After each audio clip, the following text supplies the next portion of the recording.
wabarakatuh. Nama saya Salam Kebajikan. Baik, saya di sini selaku moderator untuk kegiatan hasil praktikum kami dan akan memaparkan pada diskusi kali ini. Kami dari kelompok 1 pada mata kuliah pencemaran perairan. Baik, dengan topik di sini kualitas perairan di pelabuhan serangan. Sedikit saya paparkan tentang pelabuhan serangan. Pelabuhan serangan membutuhkan pendekatan holistik untuk memastikan keberlanjutan fungsi ekonomi sekaligus menjaga kualitas lingkungan. Pemerintah Kabupaten Pasar melalui Dinas Perhubungan bahkan telah mengambil alih pengumpulan lokal serangan. Menindakkan komitmen terhadap regulasi dan pengembangan yang berencana. Rencana pengembangan ke depan juga mencukup pembangunan maritim internasional untuk menampung lebih banyak. Di sini beberapa parameter yang kami ambil di mana untuk mendukung keberlanjutan fungsi pelabuhan serangan, di mana parameter suhu. Baik, di sini saya akan mempersilakan kepada kawan-kawan yang pertama dari saya, bagaimana dengan suhu ataupun pendapat ke saudara dengan adanya kegiatan di pelabuhan serangan. Baik, kepada saudara Tobi saya persilakan dengan pendapat tentang suhu dan pendapat Pak ahli. Oke, baik, terima kasih atas waktu yang diberikan. Perkenalkan, nama saya Waktu Biloru. Di sini kita akan membahas tentang suhu. Suhu perairan di pelabuhan serangan, terutama pada stasiun Kat 1 yang kita ketahui bahwa di situ suhunya 27,1 derajat. Kalau dilihat dari parameter yang diambil bahwa suhu tersebut masuk dalam suhu perairan yang normal dan masih kita lihat juga dari perairan yang masih dapat ditemukan di perairan tersebut. Dan kalau pandangan kita, suhu itu dari suhu yang kita lihat bahwa air tersebut tidak terlalu tercemar oleh bahan-bahan kita matikan. Baik, bagaimana untuk pendapatnya ini tentang suhu? Saya silakan kepada Abang Ahli, mungkin ada pendapat ahli yang mengatakan tentang suhu perairan. Baik, terima kasih atas waktunya. Di sini sedikit yang bisa saya sampaikan, saya kami kamu mungkin kalau dilihat dari Kalaba tahun 2021 menyatakan peningkatan suhu perairan sebesar 10% dari 10 derajat Celcius itu menyebabkan terjadinya peningkatan konsumsi oksigen di otak perairan sekitar 2 hingga 3 kali lipat. Mungkin nantinya akan terjadi peningkatan risiko posisi bahan organik oleh mikroba. Dan dari hasil yang kita dapat, dan dari PP juga dari peraturan 22 tahun 2021 diperbolehkan kurang semakin 2% 2 derajat Celcius dari suhu alami perairan. Dan kita dapat misalnya ada 27,1, jadi itu masih tergolongkan suhu yang aman untuk perairan, sehingga belum terlalu tercemar perairan tersebut jika dilihat dari suhu sendiri. Itu saja. Baik, terima kasih untuk pendapatannya, untuk saran juga. Baik, untuk parameter suhunya ini saya rasa sudah clear, di mana kita berpatokan pada peraturan pemerintahan nomor 22 tahun 2021. Baik, yang berikut kita beralih untuk parameter pH-nya. Saya persilakan kepada saudari Jani, waktu depan. Berdasarkan hasil pengukuran di dermaga serangan, untuk hasil pengukuran pH di dermaga serangan itu pada pukul 9 sampai 9:10 sampai 9:20 terjadi 2 kali pengulangan pengukuran. Untuk hasil yang pertama itu pH-nya 7,63 dan hasil pengukuran kedua itu 7,62. Nah, untuk hasil pengukuran pH di dermaga serangan masih sesuai dengan standar baku mutu yang telah ditetapkan oleh pemerintah, sehingga pelabuhan serangan sesuai sebagai wisata bahari. Nah, itu mungkin hasil pengukuran kita. Bagaimana dengan teman-teman? Mungkin ada pendapat lain? Baik, terima kasih untuk saudara saya melihat memang berdasarkan peraturan pemerintah juga telah menetapkan keadaan suhu, pH dan pH itu yang normal. Namun juga ada beberapa menurut para ahli juga, mungkin saya persilakan kepada saudara Deva untuk memaparkannya. Baik, terima kasih atas waktunya. Kenapa nama saya Deva Setiawan. Jadi menurut para ahli yaitu suasana Bayayanti tahun 2016, di mana derajat keasaman pH berperan penting untuk mengontrol liko dan laju kecepatan reaksi beberapa bahan dalam perairan. Perairan laut maupun pesisir memiliki pH relatif lebih stabil dengan kisaran antara 7,7 sampai 8,4. Derajat keasaman dipengaruhi oleh kapasitas penangga atau buffer yang mengandung garam-garam karbonat dan binakarbonat. Pada pH rendah, konsentrasi oksigen terlalu akan berkurang. Akibatnya konsumsi oksigen menurun. Aktivitas tersebut terjadi. Baik, terima kasih kepada saudara Deva. Mungkin saya rasa dari dua parameter perbandingan ini saya rasa sudah cukup untuk pH-nya. Yang berikut kita lanjut ke pengukuran salinitas. Saya persilakan waktunya kepada saudara Haikal. Saya persilakan kepada saudara Haikal. Tidak. Baik, apakah suara saya bisa terdengar? Bisa. Baik, kemarin dalam waktu saat praktikum kita salah satunya mengambil parameter salinitas yaitu air laut, merupakan air laut yang kompleks. Di situ dengan berbagai senyawa dan juga elemen kimia. Ya, dari patokan kita itu peraturan pemerintah PP Republik Indonesia nomor 22 tahun 2021 tentang penyelenggaraan perlindungan dan juga pengolahan hidup kebutuhan laut untuk peruntukan termasuk pelabuhan wisata bahari dan biota laut itu ditetapkan kisaran 33 sampai 34%. Sementara hasil yang kita dapatkan salinitas di pelabuhan serangan itu hasilnya yaitu hasilnya adalah 31 di waktu jam 9 sampai jam 9:10. Dari hasil pengukuran salinitas yang kita lakukan di pelabuhan serangan, tepatnya di stasiun 1, salinitas yang ada di pelabuhan Serangan itu sesuai dengan baku mutu yang sudah ditetapkan oleh peraturan pemerintah. Mungkin itu saja, mungkin ada yang bisa ditambahkan menurut para ahli dari rekan-rekan sekalian. Baik, terima kasih saudara Rikan. Di sini saya menyampaikan juga seperti yang saudara Rikan sudah sampaikan, di mana kita telah melakukan pengukuran untuk parameter salinitas, di mana hasilnya juga cukup maksimal. Ada pun beberapa perbandingan menurut para ahli, di mana menurut Effendi 2003 yang berkisar antara suhu itu 30 sampai 40% per tahunnya. Di mana di sini juga terdapat seperti waktu pengambilan sampel hasil salinitasnya juga 30 sampai 31, artinya di sini nilainya cukup juga. Nah, mungkin juga mungkin seperti itu untuk pemaparan tentang salinitas. Kita lanjut ke kecerahan perairan. Saya persilakan kepada saudara Mordomi untuk kecerahan perairan di Pelabuhan Serangan. Oke, baik. Di sini kita membahas tentang kecerahan dari stasiun 1, perairan di stasiun 1.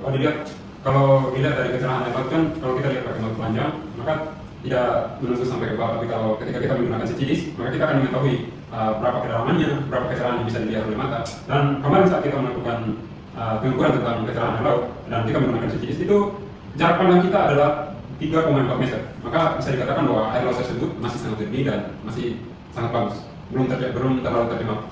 Sekian. Baik, terima kasih saudara Mordomi. Mungkin Abang Ali bisa membandingkan dengan hasil pengukuran tentang kecerahan di Pelabuhan Serangan dengan beberapa pengukur ahli dan peraturan pemerintah. Mungkin di sini ada sedikit. Terima kasih atas pertanyaannya. Di sini kalau dilihat dari baku mutu untuk kecelakaan sesuai dengan permen peraturan pemerintah, kecelakaan itu kan untuk pelabuhan itu berkisaran di atas 3, terus untuk wisata bahari itu di atas 6, terus untuk laut di mangrove dan laut itu untuk koral itu di atas 5, dianggap optimal, dan namun di atas 3. Kalau dilihat dari hasilnya ini, kalau kita bandingkan dengan pelabuhan, ini sudah termasuk masih masuk dalam baku mutu. Tapi jika kita lihat dari wisata bahari, mungkin ini akan sedikit perbedaan karena ini sudah di bawah 6 kalau kita lihat dari wisata bahari. Jadi ini sudah terganggulah sedikit menurut saya kalau dilihat dari permennya. Terus untuk biota laut, karena ini kalau kita lihat dari lamun, ini sudah masih bisa lah. Kalau dilihat dari biota laut dan lamun itu di atas 3, berarti ini sudah bisa masuk. Tapi untuk koral hasilnya memang sangat bukan tempat koral, tapi kebanyakan di sana kita lihat kan ada organisme lamun di sana, tumbuhan lamun di sana. Jadi untuk biota laut ini masih sesuai, tapi untuk baku mutu kalau wisata bahari ini kayaknya sudah tidak masuk. Ini buat pendapat saya kalau lihat dari peraturan. Terima kasih.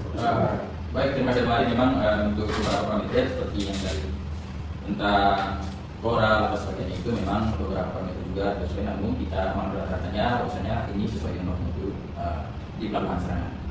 Terima kasih atas pendapat dan pendapatnya juga, di mana kita juga bisa melihat dari tentang waktu pengambilannya di mana kecerahannya berdasarkan grafik ini. Baik, untuk yang berikut kita lanjut tentang lapisan minyak. Lapisan minyak yang ada di Pelabuhan Serangan. Mungkin kepada saudara Siani, waktu dan tempat saya silakan. Untuk hasil pemantauan lapisan minyak itu, untuk lapisannya terbilang sangat tipis karena bahkan hampir tidak ada. Adapun itu di bagian bubut yang memang sedang bubut yang atau kapal-kapal pesiar yang memang sedang melakukan aktivitas pelayaran untuk para wisatawan yang akan pergi berpariwisata di laut gitu. Karena kenapa terbilang sangat tipis? Karena belum banyak aktivitas kapal di sana, masih terbilang sedikit. Ya, baik ya. Mungkin saudara Deva punya pendapat tentang lapisan minyak dan pendapat Anda waktu di Pelabuhan Serangan. Baik, terima kasih atas waktunya. Kalau dari saya terkait waktu pengambilan sampel lapisan minyak, yaitu tidak ada lapisan minyak yang saya ketahui pada saat praktikum di pada Serangan. Baik, saudara, terima kasih ya. Ya, seperti yang saudara Deva dan Siani sampaikan bahwasanya untuk lapisan minyak hampir tidak ada, bahkan tidak ada untuk di Pelabuhan Serangan walaupun begitu banyak aktivitas wisata bahari itu. Baik, untuk bau, saya persilakan kepada saudara Mordomi selama kegiatan di Pelabuhan Serangan. Oke, baik.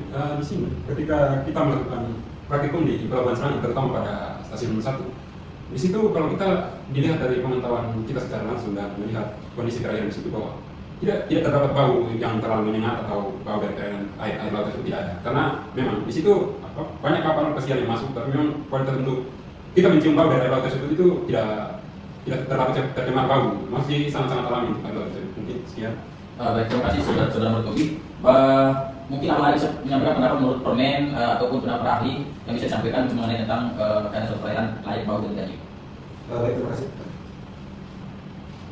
Untuk kebauan itu memang yang alami itu memang tidak ada baunya seperti itu. Untuk permen dari lampiran permen yang kita baca itu nomor 22 tahun 2021 peraturan pemerintah peraturan pemerintah nomor 22 tahun 2021 pada lampiran tersebut untuk baku mutu air laut untuk kebauan memang harusnya tidak berbau seperti itu. Dan untuk yang seperti yang telah kita lihat di hasil dari kita untuk aroma sekarang masih alami seperti bau pada umumnya. Jadi bisa disebutkan mungkin masih tergolong belum terlalu tercemar seperti itu.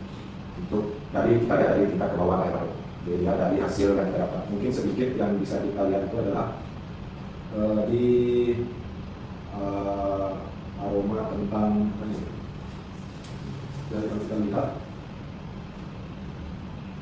mungkin sedikit ada bau minyak, mungkin itu dari aktivitas kapal-kapal atau betul yang dari sana mungkin bisa saya sampaikan. Lalu dari laut seperti bau busuk atau bau apanya mungkin tidak. Baik, terima kasih untuk Abang Ali sudah menyampaikan pendapat juga bersama pelengkapnya. Di sini kami menyimpulkan artinya merata-ratakan tentang suatu perairan itu bau dan tidaknya ataupun beberapa kriteria, makanya kami dapat menyimpulkan bahwa suatu perairan itu dinyatakan sesuai bau mutu. Baik, bahkan tidak boleh tercemar ya. Untuk selanjutnya itu kita bahasanya tentang DO atau oksigen larut. Saya persilakan kepada saudara Haikal. Saya persilakan kepada saudara. Baik, moderator, terima kasih atas kesempatan yang diberikan kepada saya. Ya, kita akan lanjutkan untuk membahas terkait parameter yang sudah kita lakukan sebelumnya pada saat praktikum di lapangan dari pelabuhan serangan, yaitu melakukan pengukuran DO. Dapat kita lihat hasil yang kita dapatkan dari 3 kali pengukuran di titik yang berbeda yang dilakukan di pelabuhan serangan. Kita mendapatkan hasil pada pukul 9.3 itu 6,9, pukul 9.39 5,4, pukul 9.942 hasil itu 5,7. Dari hasil pengukuran yang kita lakukan, hasil ini menunjukkan bahwa hasil tersebut sesuai dengan baku mutu yang dimana pada baku mutu air laut itu untuk DO itu lebih dari 5, sehingga DO pada pelabuhan serangan ini dikatakan sesuai karena hasil pengukuran itu tidak lebih dari 5. Ini sesuai dengan hasilnya. Mungkin itu saja mungkin bisa ditambahkan. Baik, terima kasih saudara Haikal. Ya memang seperti yang saudara Haikal bilang bahwasanya artinya untuk DO itu bahwasanya tidak kurang dari 5. Artinya bahwasanya di sini juga 6,9, 5,4, 5,7 masih standar sesuai baku mutu berdasarkan Permen KP juga, berdasarkan peraturan pemerintah nomor 1 tahun 2022 menyatakan seperti itu juga. Jadi saya rasa untuk nilai DO-nya itu sesuai berdasarkan menurut para ahli juga. Ada pun di sini menurut Effendi tahun 2003 nilai DO itu yang berbeda di setiap waktu dipengaruhi oleh suhu yang berbeda semakin besar suhu. Menurut Effendi 2003. Di sini bahwasanya kita juga telah melakukan parameter suhu, memang nyata realitas di mana ketika suhu relatif naik, di situ telah terjadi penurunan DO seperti yang dijelaskan pada grafik ini juga. Baik, yang berikut hasil tentang BOD 5. BOD 5 ini saya persilakan kepada saudara Martobi. Waktu tempat silakan. Baik, saya persilakan kepada saudara Martobi di mana di sini kita membahas tentang parameter BOD 5. Oke, baik, di sini kita membahas tentang BOD. BOD 5 adalah jumlah oksigen untuk proses oksidasi sejumlah zat organik pada keadaan aerob. BOD ini merupakan salah satu indikator pencemaran organik yang terjadi pada perairan. Jika suatu perairan memiliki nilai BOD 5 tinggi, maka perairan tersebut terindikasi tercemar. BOD 5 pada hasil praktikum ini dilakukan pengamatan pada sampel air, dilakukan selama 5 hari. Dan dilakukan selama 1 hari, tapi ketika untuk pengisian data itu kita harus taruh sampelnya data itu selama 6 hari. Jadi biarkan sampelnya selama 6 hari. Kali ini kita bahas tentang para ahli. Di sini menurut Sudarmono 2013 menyebutkan bahwa nilai BOD 5 berkorelasi dengan nilai DO. Jika nilai DO tinggi, maka nilai BOD 5 akan rendah. Sama dengan hasil praktikum pada pelabuhan serangan. Jadi perbedaan BOD 5 pada setiap waktu penelitian disebabkan karena perbedaan nilai DO. Nilai DO pada praktikum ini juga berbeda setiap waktu pengamatan, sehingga bisa diasumsikan bahwa nilai BOD 5 sebanding dengan nilai DO di pantai serangan. Di sini kita menentukan waktu pengukuran dengan 3 titik. Titik pertama dimulai pada 10.30 dan